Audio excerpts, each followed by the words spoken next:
I'm here with Alexander Mercouris, editor-in-chief of the Duran. Alexander, let's talk about our favorite Canadian Prime Minister, Justin Trudeau, and his latest scandal.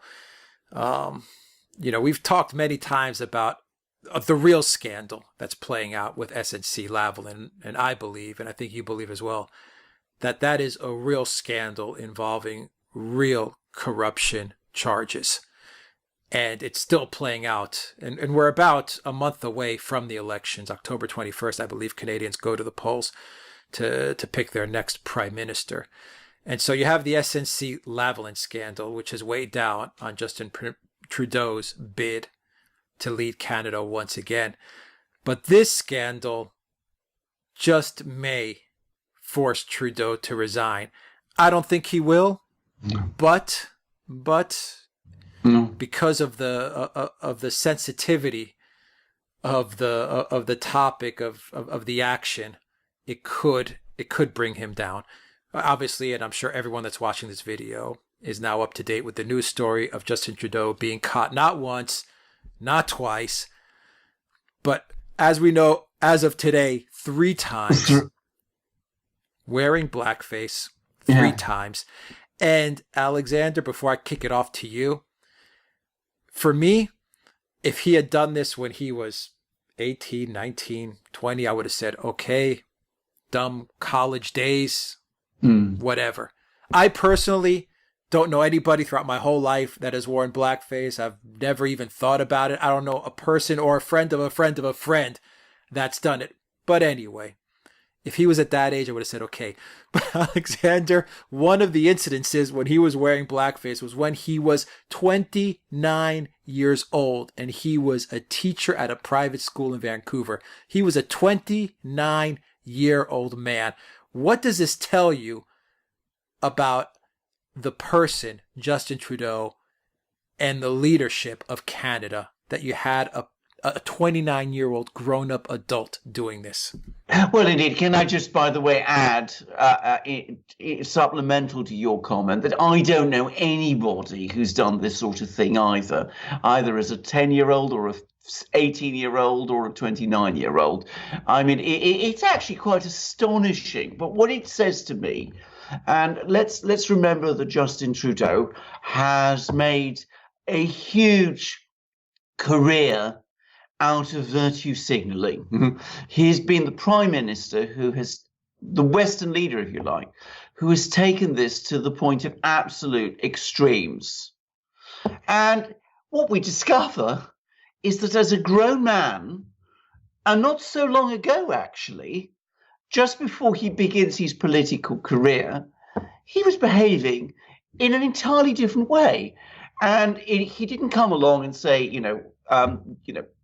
in my youth, or even when I was a bit older, I was doing these wild and bad things. That was not what he said before he became Prime Minister or before he became leader of the Liberal Party, Canada's Liberal Party. He's been concealing all along. I mean, we've only now found out about it. Now, what it says to me is that this is a totally unprincipled man. I mean, he has one type of private life, very privileged private life, by the way. I mean, he was the son of a former prime minister. So one sort of private life, one set of standards for himself, as we have seen in the great financial scandal that you've been talking about, the Lavalin scandal. And at the same time, one other image that he shows to the world and to the people of Canada. I mean, there's a character, I don't know how many of us read graphic novels, Harvey Two-Face. Well, here we have Justin Trudeau Two-Face, because that's what he is. I mean, it shows recklessly bad judgment that he was, going around as a 29-year-old man, dressed in this fashion. I mean, once upon a time, that might have been acceptable, but in the modern age, I mean, it's not something people do anymore. It shows a certain attitude. But the point is, other people who are, live their lives privately, one could say, well, that's them. But Justin Trudeau, who has made his whole career, who has built himself up as this extraordinarily virtuous person who virtue signals all the time, this ultra PC prime minister, to have behaved like that and to have kept it secret and to have kept it quiet, well, frankly, I think this just stretches it beyond breaking point. I'm going to make a prediction, by the way, that he's not going to resign, and I think he's going to fight on to the election. But I think it's much more likely now that he's going to lose. Yeah, this was a big blow to the narrative of Justin Trudeau, who he is, this virtue signaling, PC kind of guy. But I mean, what I see, Alexander, when I look at Justin Trudeau, is I see a very sinister and calculating man. Oh, and I say that, and you may want to get into it, touch upon it. The SNC-Lavalin scandal, I personally think is huge. And I think he calculated that very well. I mean, I don't think that was by accident. No. And the way he maneuvered, what came about with SNC-Lavalin was very calculated and very sinister. The way he's managed to buy off the media. I think he's promised them, where he's given them anywhere up to $500 million, dollars in grants and funds and propping up so that he could pocket the media so they can be on his side. I mean, these are actions of a calculated, politician. This is not an innocent, schoolboy type of guy. No, absolutely. Yeah. Exactly, and I want to end it with a quote by Maxime Bernier from the People's Party of Canada, who's also running for president, and he's been accused by Trudeau and the media of being a white supremacist and a nationalist and all these things. So what he had to say about this scandal, Alexander, is this quote: "I'm not going to accuse Justin Trudeau of being a racist. But he's the master of identity politics, and the Libs just spent months accusing everyone of being white supremacists. He is definitely the biggest hypocrite in the country," end quote. Well, I think that sums it up very well. I mean, the point about Trudeau is exactly what you said. He is an extremely manipulative, very cynical, very, very calculated politician. What he did with the SNC-Lavalin scandal was he did it very, as you correctly say, very intentionally to shore up his his electoral support in certain parts of Canada which are electorally important to him, where SNC-Lavalin is an important employer. And it worked up to a certain point.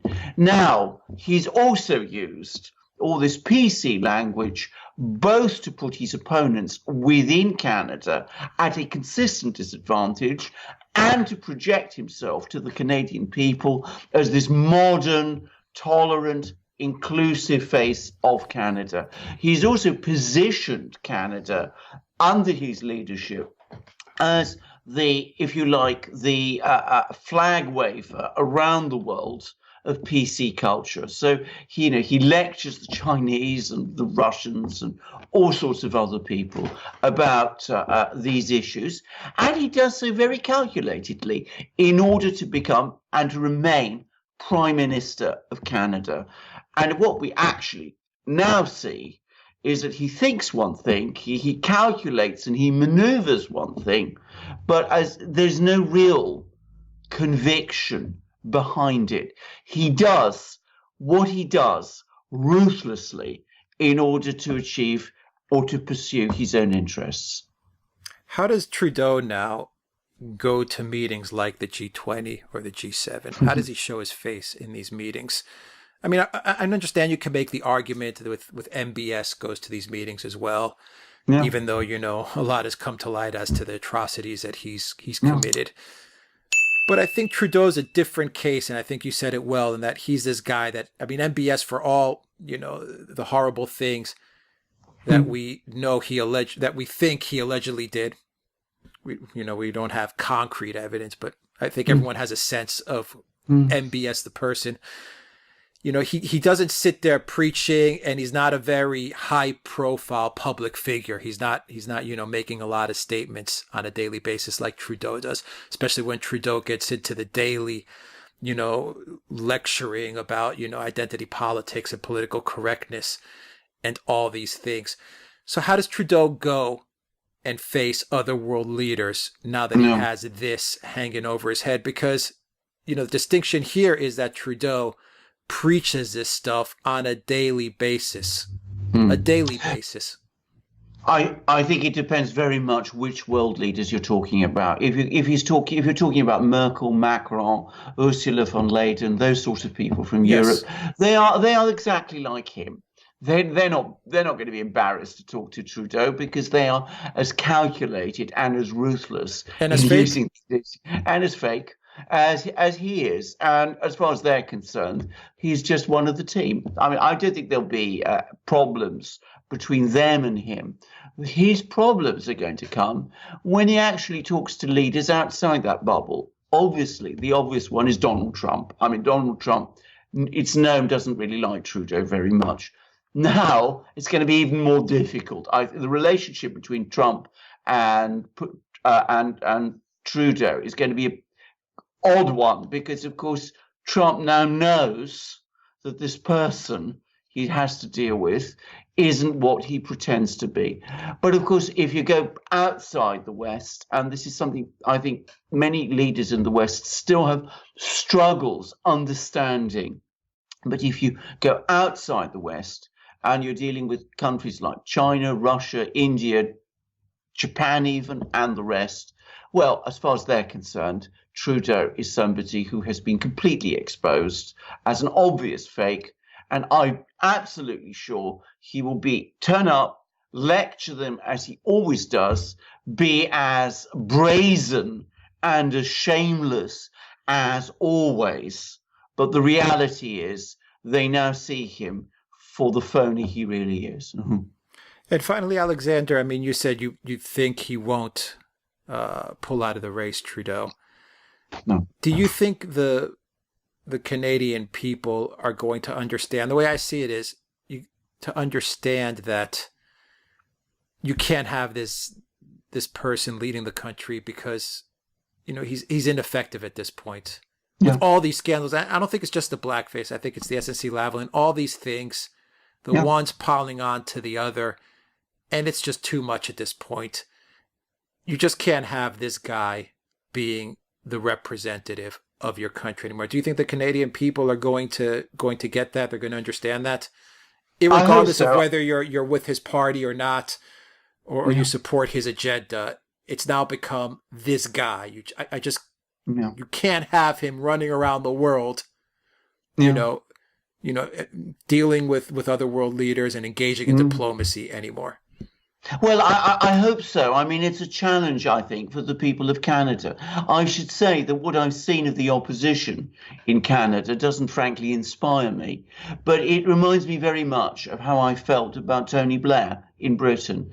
I mean, I decided long ago that Tony Blair was an absolutely unacceptable individual who could not be, by any stretch of the imagination, Prime Minister of Britain.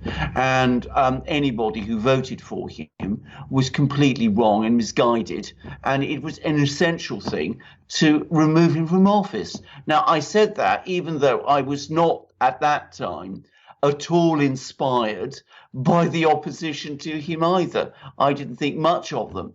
But Blair was, in my opinion, I thought at the time, a sinister man with blood on his hands who had to go for the sake of Britain. And I feel the same, actually, about Trudeau. Maybe he doesn't have blood on his hands to the extent that Blair did, but he is every bit as ruthless, calculating, cynical, hypocritical, and deceitful as Blair ever was.